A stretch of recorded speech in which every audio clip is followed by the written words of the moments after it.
अस्सलाम वालेकुम एवरीवन। आज का मेरा टॉपिक है टाइप्स ऑफ आइसोमेरिज़म। इस चैप्टर के 3 लेक्चर्स हो चुके हैं, ये 4th लेक्चर है जिसका नेम है टाइप्स ऑफ आइसोमेरिज़म। तो इसकी 3 टाइप्स हैं, वन बाय वन करके हम इसकी टाइप्स पढ़ेंगे और इंशाल्लाह आपको कॉन्सेप्ट इसके बारे में क्लियर हो जाएगा। जो इसकी पहली टाइप है आइसोमेरिज़म की, वो क्या है? स्ट्रक्चरल आइसोमेरिज़म है। स्ट्रक्चरल आइसोमेरिज़म किसको कहते हैं? अच्छा, जिस तरीके से लिखा है ना, अगर आप बिल्कुल इसी तरीके से लिखेंगे तो आपके मार्क्स वगैरह नहीं कटेंगे।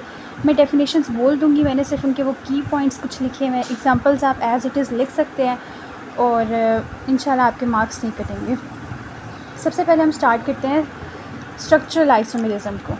तो स्ट्रक्चरल आइसोमेरिज़म होती है those compounds which are same molecular formula but they have different structural formula are called as structural isomers and this phenomena is called as structural isomerism। कि ऐसे कंपाउंड्स जिनका मॉलिक्यूलर फार्मूला सेम हो लेकिन structural formula different हो, उनको हम क्या कहते हैं? स्ट्रक्चरल आइसोमेरिज़म। एग्जांपल भी मैं आपको साथ में दे देती हूँ कि जैसे मेरे पास एक कंपाउंड है जिसका नेम है CH3CH2 CH2CH3, इसको 1 2 3 इसको हम कहते हैं एन-ब्यूटेन। और अगर मैं इसका आइसोमर बनाऊँ, यहाँ पे ऊपर बना रही हूँ मैं इसका आइसोमर CH3CH2 और ये CH3, इसको हम क्या कहते हैं? इसको हम कहते हैं आइसोब्यूटेन। इसको हम क्या कहते हैं?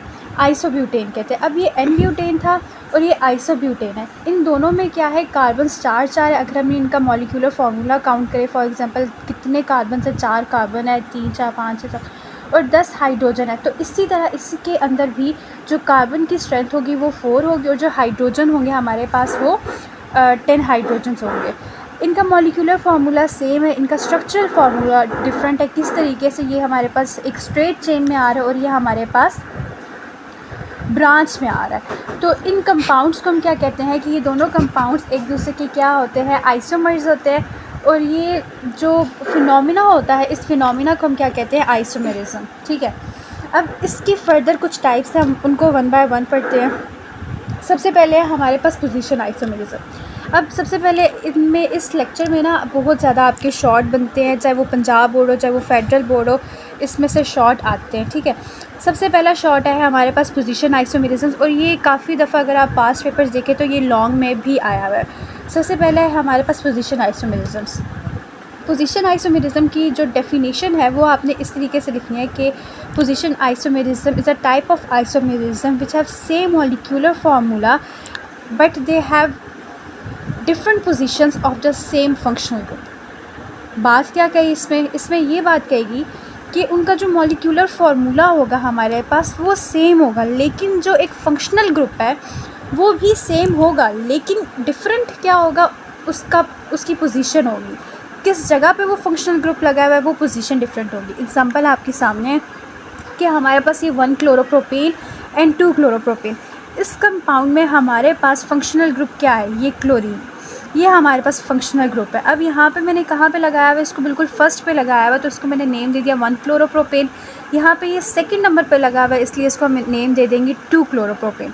अगर मैं इसका मॉलिक्यूलर फार्मूला गिनूँ तो कार्बन देख लेते हैं, हमारे पास 3 कार्बन है, हाइड्रोजन हमारे पास 3 4 5 6 7 है और 1 क्लोरीन आ गया। यहाँ पे भी देख लूँ नीचे भी, तो हमारे पास same molecular formula C3H7 and chlorine इन दोनों के अंदर, लेकिन जो फंक्शनल ग्रुप है जो हमारे पास क्लोरीन है उनकी पोजीशंस क्या आ रही हैं? वो डिफरेंट आ रही हैं। इसकी पोजीशन 1 है और इसकी पोजीशन 2 है। तो ऐसी आइसोमर्स को, ऐसे कंपाउंड्स को हम क्या कहते हैं? पोजीशन आइसोमर्स होते हैं। ऐसी बहुत सारी एग्जांपल्स है। अगर आप हम 1 ब्यूटीन ले लें, 2 ब्यूटीन ले लें, इनके अंदर फंक्शनल ग्रुप्स क्या है? डबल बॉन्ड है, लेकिन इनकी पोजीशंस मैंने चेंज कर दी। पहले मैंने फर्स्ट जगह पे लगा दिया फर्स्ट कार्बन के साथ, दूसरे पे मैंने जो 2 ब्यूटीन है उसमें मैंने सेकंड कार्बन के साथ डबल बॉन्ड लगा दिया। तो ये दोनों क्या है? एक दूसरे के पोजीशनल आइसोमर्स हैं। ये इंशाल्लाह क्लियर हो गया होगा आप लोगों का कॉन्सेप्ट। नेक्स्ट है हमारे पास फंक्शनल ग्रुप आइसोमेरिज़म। अब जैसे पोजीशन आइसोमेरिज़म में क्या था कि फंक्शनल ग्रुप दोनों में सेम था, जैसे ये क्लोरीन, लेकिन इस क्लोरीन की क्या है? पोजीशन जो है वो डिफरेंट है। ठीक है, इसी तरह फंक्शनल ग्रुप आइसोमेरिज़म, इसमें अब डिफरेंट फंक्शनल ग्रुप्स आ जाएंगे। इसमें पोजीशंस का कोई कॉन्सेप्ट नहीं होगा। इसमें हमारे पास जो फंक्शनल ग्रुप होगा, जैसे इसके अंदर क्लोरीन है तो यहाँ पे फंक्शनल ग्रुप ही क्या हो जाएगा, डिफरेंट हो जाएगा। लेकिन हम ऐसा कोई फंक्शनल ग्रुप चूज़ करेंगे जिसमें इसका मॉलिक्यूलर फार्मूला सेम रह जाए। फॉर एग्ज़ाम्पल हमारे पास ये है CH3OCH3, जिसको हम क्या कहते हैं, डाईमिथाइल ईथर कहते हैं, और ये हमारे पास इथाइल अल्कोहल, जिसको हम एथानॉल भी कहते हैं। अगर मैं इनका मॉलिक्यूलर फार्मूला लिखूँ तो वो क्या है, देख लेते हैं। हमारे पास ये 2 कार्बन है, इसमें ये हमारे पास 6 हाइड्रोजन है और 1 ऑक्सीजन आ गया। यहाँ पे देख लें तो हमारे पास 2 कार्बन है, 6 हाइड्रोजन और 1 ऑक्सीजन आ रहा है। देखिए मॉलिक्यूलर फार्मूला फिर से क्या आ रहा है, सेम आ रहा है मॉलिक्यूलर फार्मूला हमारे पास, लेकिन इसका क्या है, फंक्शनल ग्रुप डिफरेंट आ गया। यहाँ पे हमारे पास बीच में ईथर आ गया, यहाँ पे हमारे पास अल्कोहल आ गया। तो इस टाइप के आइसोमर्स को हम क्या कहते हैं, फंक्शनल आइसोमर्स कहते हैं। And this phenomena is called as functional isomerism. Next है हमारे पास मेटामेरिज्म। मेटामेरिज्म क्या होता है, due to unequal distribution of carbon atom on either side of the functional